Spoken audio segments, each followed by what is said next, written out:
So, you guys are a TED audience, right? You probably think you're pretty clever, a little bit more reflective than the next person. I'm here to tell you that you're wrong. Sorry. And maybe just in this one topic. So let's talk a little bit about gender. You're probably assigning gender places it doesn't belong at all.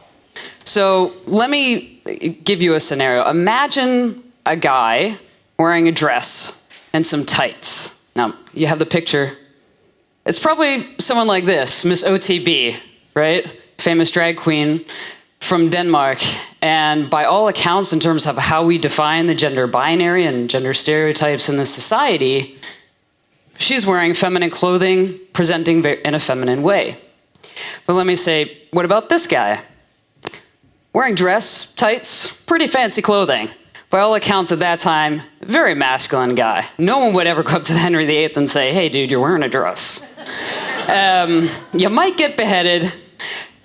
He's banging a lot of ladies. He's doing a lot of like masculine stuff. So my point here is that gender is assigned to different things based on where we live and when we live, and not necessarily that it has anything to do with who we are. So there's another example that I like to give in terms of, where we're assigning gender in terms of cultural constructions, and that's in names. And in Denmark, they even have a registry of names. I don't know if you know this, but they have a masculine side and a feminine side of the spectrum, and then they have unisex names as well. But if you're a female assigned at birth, you cannot be given a name from the masculine side of this registry. I know, Big Brother, in Denmark, but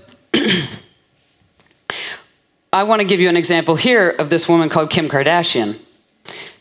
She is, by all accounts, on the gender binary, presenting in a very feminine way. So she's wearing feminine clothing, has a feminine name, right?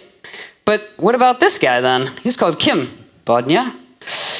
He is a famous Danish television star and presenting in a very masculine way, and anyone would say that he's a manly guy. He plays masculine characters. If he's being interviewed, he is presenting in a very masculine way, right? So basically, I'm just trying to drive in the point that depending on where you live, it can change that a name has a different gender assignment, and very strongly on one side or the other. So you might say, Becky, you know what? We get it. Like, move on from cultural constructions. We're smart. So I'll give you that. What about personalities?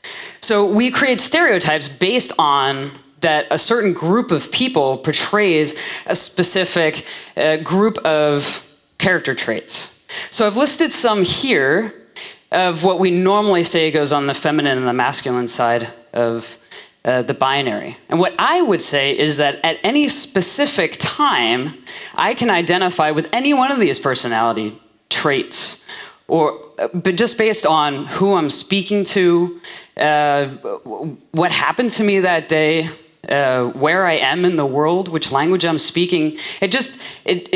It changes all of the time, and it is in varying degrees. And I've never met anyone, whether they define on the masculine or feminine side of the binary, that doesn't share my emotions and share my character traits along with me, just to different varying degrees.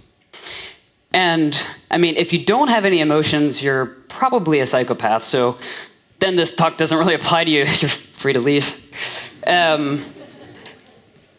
What I will say about character traits and why we have these stereotypes is that they're actually learned behavior. So imagine that you are female assigned at birth, and then so you're this little girl, and then you're playing, running around with your friends, and then your parents say, "Hey, like, don't play so rough. That's not how a little girl plays. A little girl should sit down. A little girl should be nice. A little girl shouldn't be dirty." And you take these on after being told so many times. You just take it on and you take in this information. And then you grow up to be a woman that has these, what I would call passive traits. And people point at you and they say, hey, look, woman, she's portraying those traits that, that are in the stereotype. I'm right.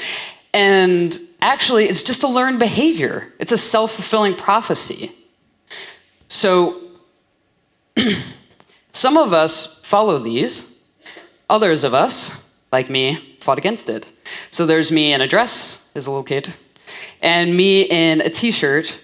Granted, a baggy t-shirt might look like a dress, but it was the 90s, people, you know. That was the fashion.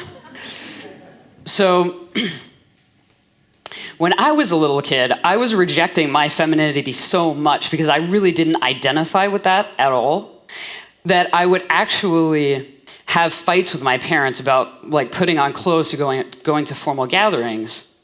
So it got to the point where I think they planned the time, like before, like we need to go to the formal gathering, like, okay, try to shove her in the dress at like 4, we gotta be there by 6, you know? Or like just get ready for the fight. And my parents used it to their advantage as well, where they, you know, most little kids, they might be bribed with sweets. I was bribed with pants. My parents were like, okay, if you're really good this week, you can wear pants to the next formal gathering. Score. So it wasn't until I was about 32 that I started actually reflecting on my own gender identity. So before that, I'd always coupled my gender identity together with my sexual orientation. That my masculinity was a manifestation of being a lesbian. But actually, gender identity and sexual orientation have nothing to do with each other. One is how you identify personally. One is who you want to fuck. Those are two different things.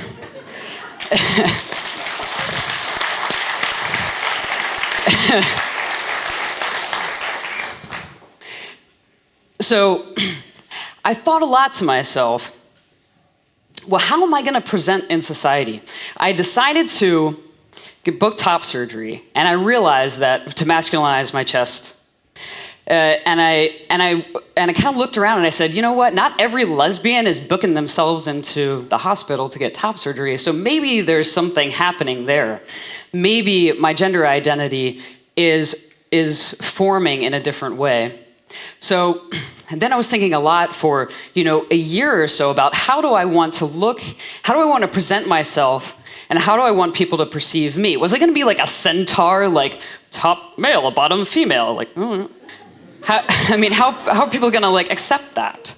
And after thinking about it a long time, I was like, you know what? Fuck other people. I'm going to define myself. And it's fine to be in the middle. You don't need to be in the binary. It's a secret, but I'm letting you guys know. So look at those things, right? Who wouldn't want to get rid of them? So that's me, pre and post-op, right? And I'm looking much happier, right? So, just because other people, or just because I don't want to identify in the box, doesn't mean that other people don't want me to be in a box. So a lot of times I'll be at a bar, and I'll be sitting there having drinks with my friends, and then I'll just see someone like sneaking up in the corner. Oh no, it's coming again. Or they come over, are you a boy or a girl?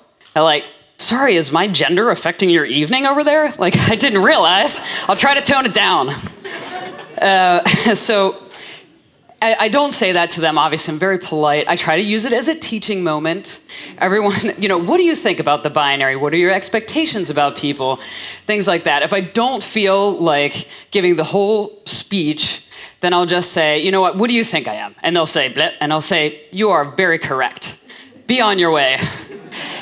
And the reality is, I don't care. I don't care which gender they think I am, because they don't define me. I define me. So why should I care? So just because I just said this, I'm going to turn it on its head and say I actually do succumb to other people's expectations sometimes. Because not everybody's perfect. I might look it, but I have some flaws. So I remember one time being at a business meeting in Germany, and they're very formal in Germany. So I got a name tag and it said, Herr Beck Strohmer. You know? And when I asked where the bathroom was, they pointed me towards the men's toilet. So I had a very clear picture in my head about what they defined me as. And it was only after I was driving home from that business meeting that I realized I actually took on those traits, these masculine traits that they wanted me to have. I was puffing my chest out, and I was interjecting my opinions, and I was cutting people off. It was very masculine. And what I realized after that is that I don't want to be like that. What an asshole, right?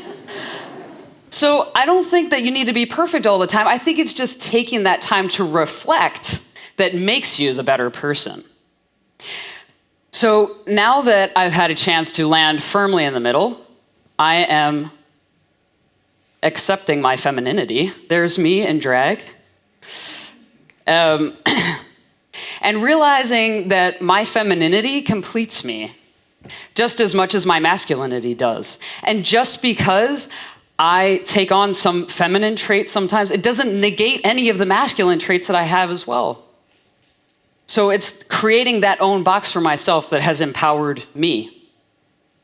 But I get it that it's really hard to move away from this binary. We've been taught it since we were so tiny.